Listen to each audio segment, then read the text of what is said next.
Esse é o maior roubo da história e acontece todos os dias. Você acordado, olhando e sem perceber.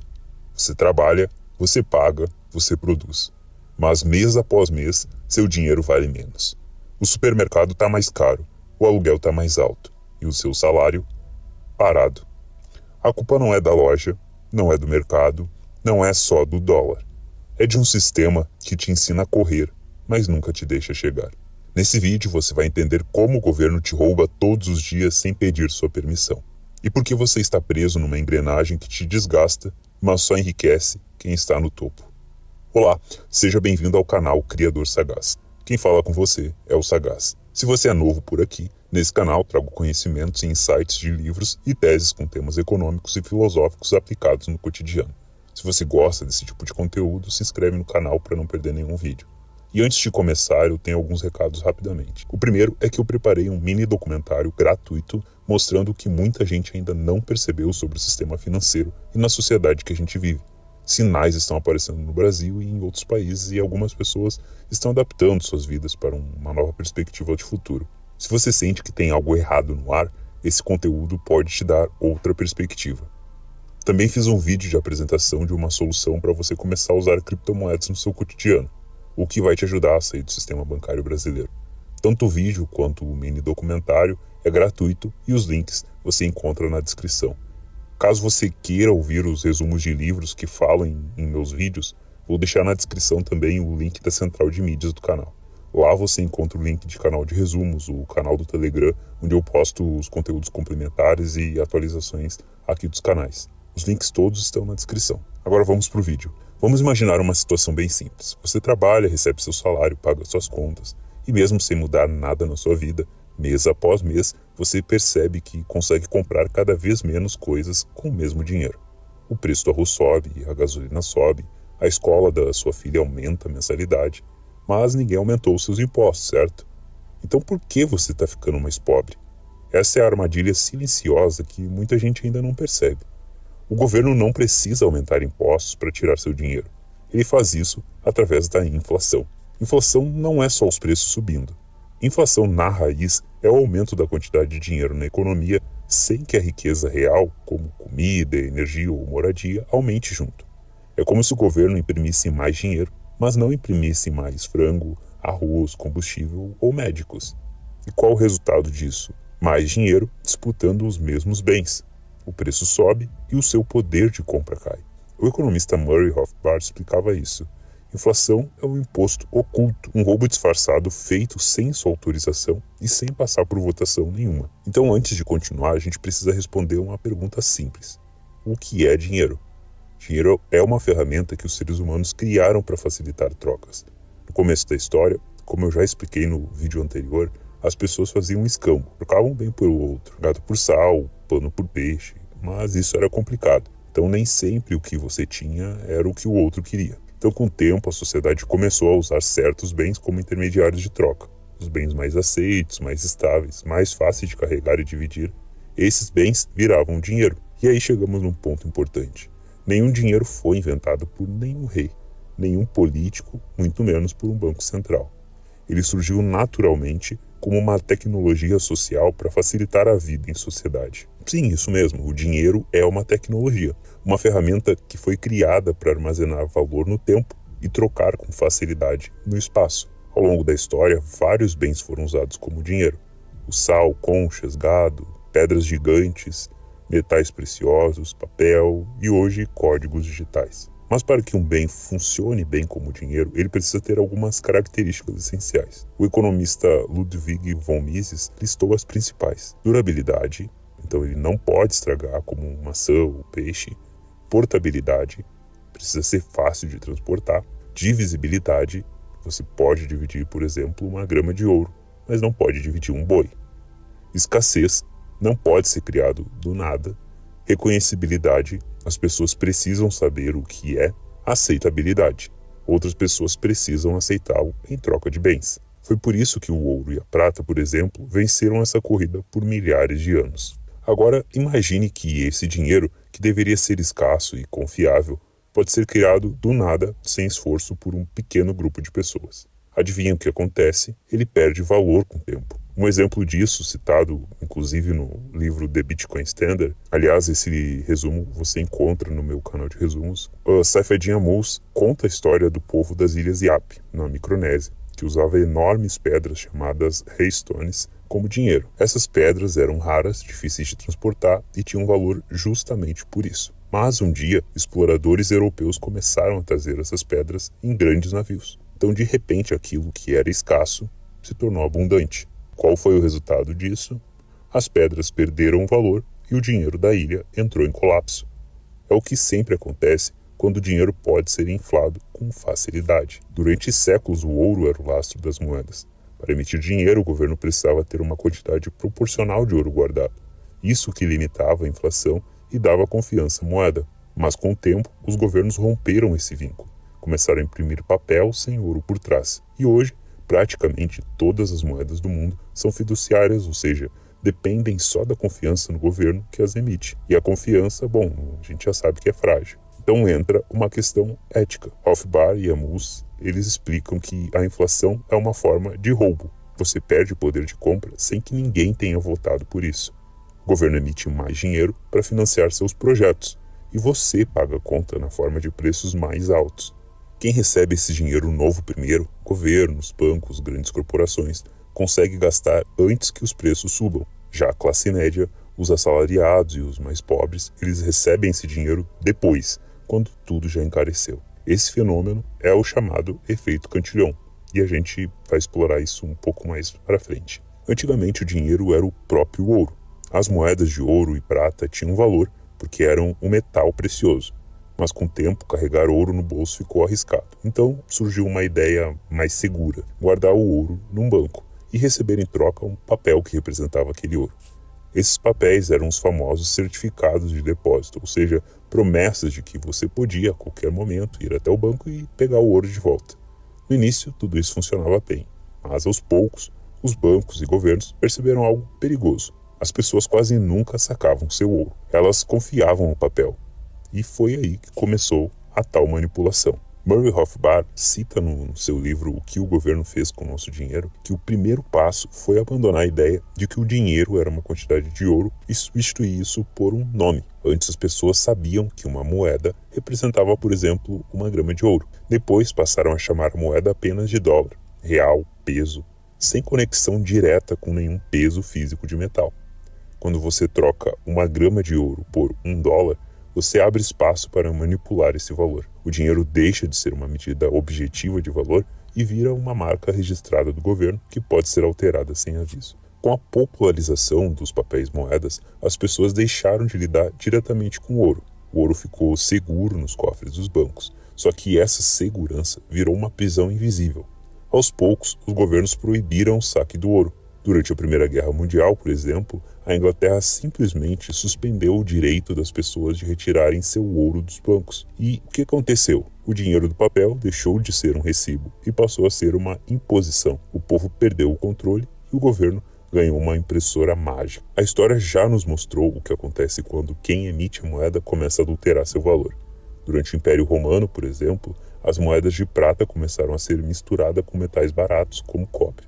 Aos poucos, a moeda que antes era 100% prata passou a ter 10%, 5%, 1%. A população ainda via a mesma cara estampada na moeda, mas o valor real desaparecia por dentro. E qual foi o resultado disso?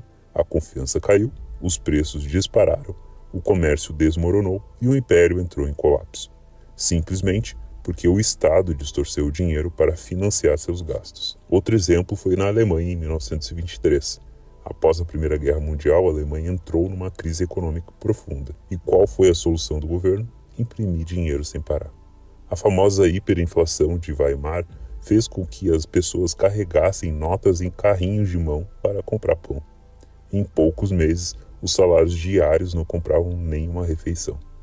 As economias de uma vida inteira evaporaram. Tudo isso porque o governo tinha o controle total da impressora do dinheiro. Antes da Primeira Guerra Mundial, o mundo seguia o chamado padrão ouro. Isso significava que o papel moeda era apenas um recibo de ouro, e os governos eram obrigados a manter uma quantidade real de ouro proporcional ao dinheiro emitido.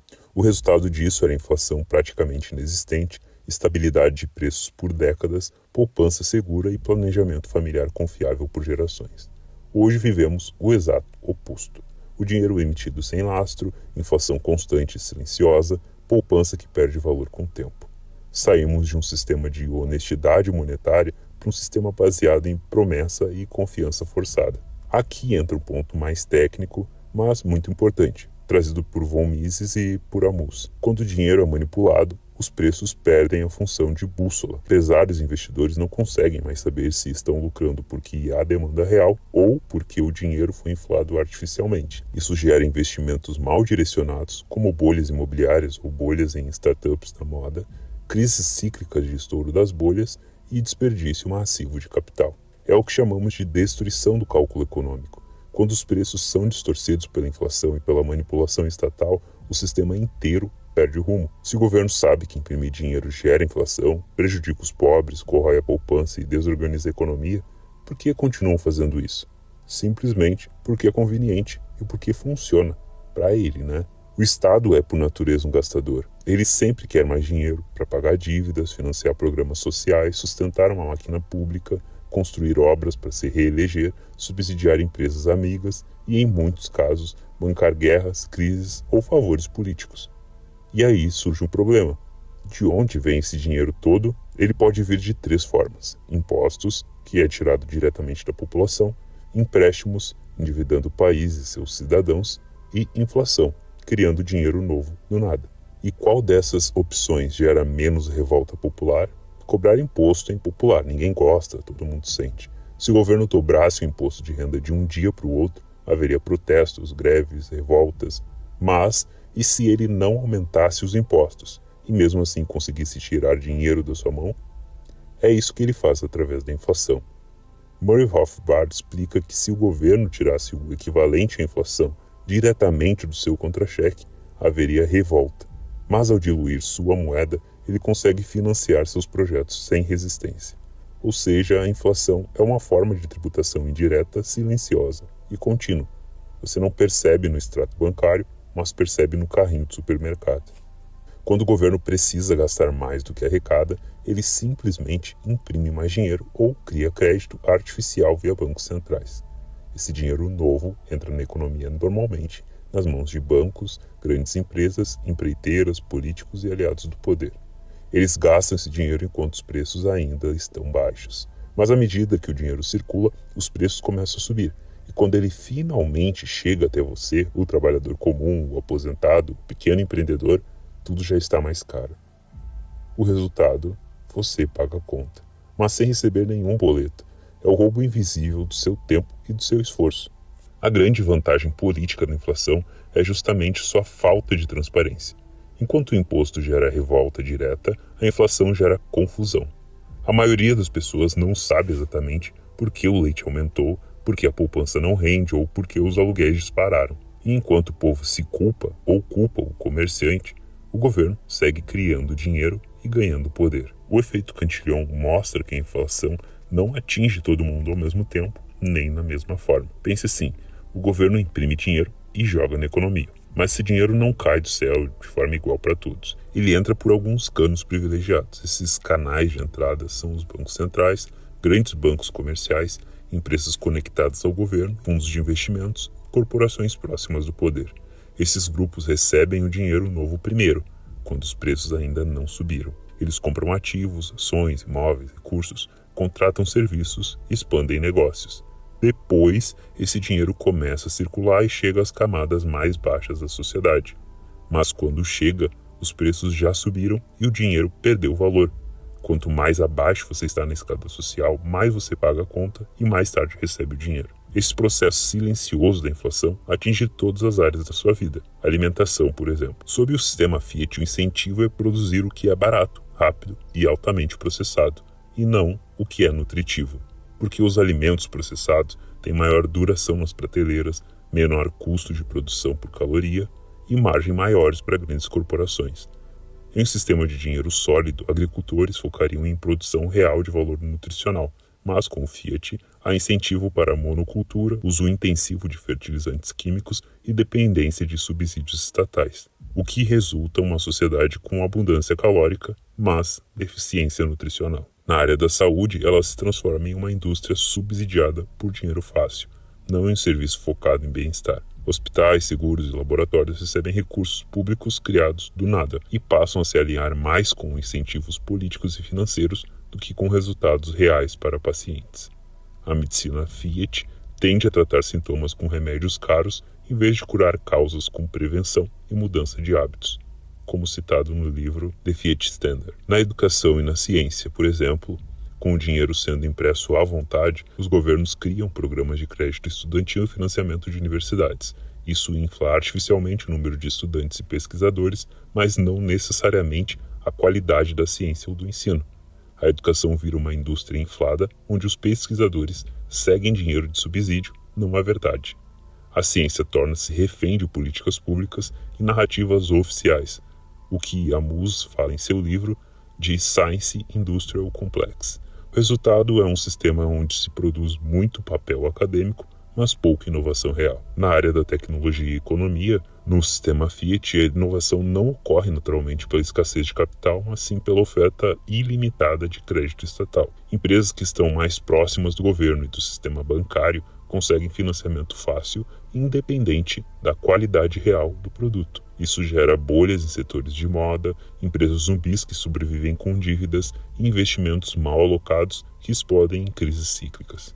Na cultura e no comportamento também há influência. Inflação altera o nosso comportamento. Quando o dinheiro perde valor ao longo do tempo, o futuro deixa de ser prioridade. Você é incentivado a gastar antes que perca valor, não poupar, viver no crédito, recompensar o hedonismo e o consumismo imediato. Fiat é uma guerra contra a poupança, diz Saifedean Ammous. E sem poupança não há capital para o futuro. O sistema Fiat nos prende ao presente e nos endivida com o futuro. E além das guerras e destruição. Talvez esse seja um dos pontos mais fortes no The Fiat Standard, onde ele explica que as guerras modernas só são possíveis porque o Estado pode imprimir dinheiro. Nenhuma nação sustentaria anos de guerras se tivesse que financiar tudo com impostos reais. Mas, com impressão monetária, as guerras se tornam pagáveis às custas da população. Mas quem sofre com tudo isso? Todos, na verdade.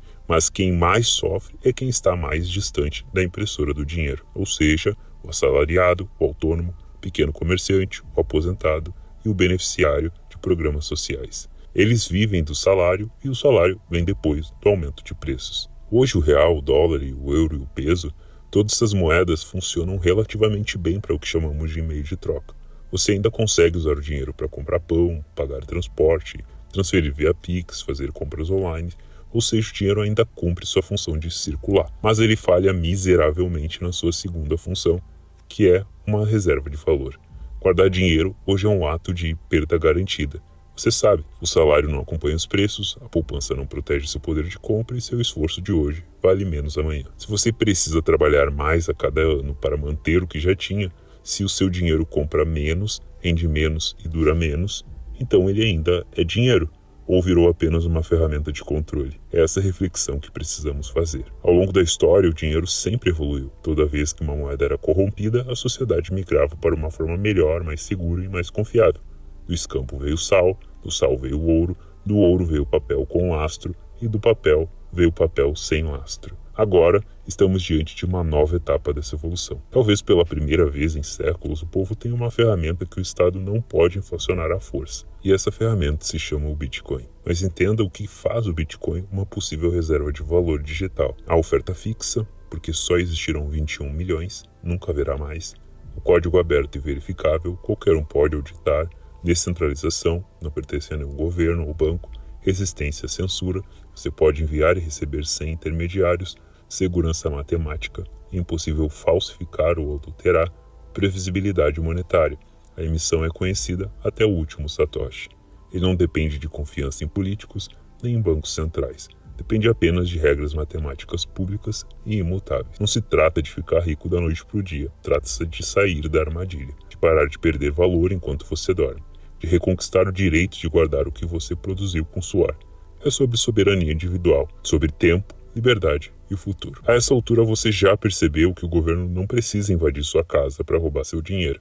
Ele só precisa imprimir mais dinheiro. E quando faz isso, o preço da comida sobe, o aluguel sobe, o transporte sobe mas seu salário fica parado. É isso que a inflação faz. Te faz correr mais para continuar no mesmo lugar. Você se sente mais cansado, mais endividado, mais pressionado. E ainda assim, parece que nunca é o bastante. Porque o problema não é só o quanto você ganha. O problema é que o seu dinheiro está morrendo todos os dias. A inflação é um imposto que você nunca autorizou. O roubo institucionalizado disfarçado de política econômica. Ela transfere valor de quem produz para quem imprime, de quem trabalha para quem manipula a moeda. Se o dinheiro perde valor a cada mês, se guardar hoje é certeza de perder amanhã, se você precisa correr, trabalhar, estudar e produzir cada vez mais e mesmo assim não consegue avançar, será que o problema é você ou será que o problema é o sistema? A verdade é que a inflação não é um fenômeno natural, ela é uma escolha política e o preço quem paga é você. Então esse foi mais um vídeo aqui no canal Criador Sagaz, te agradeço por ter me escutado até aqui. Lembrando que todos os links de livros, grupo no Telegram e dos demais canais da Hub Sagaz você encontra na descrição desse vídeo. Te agradeço por ter me escutado até aqui e falo com você no próximo vídeo.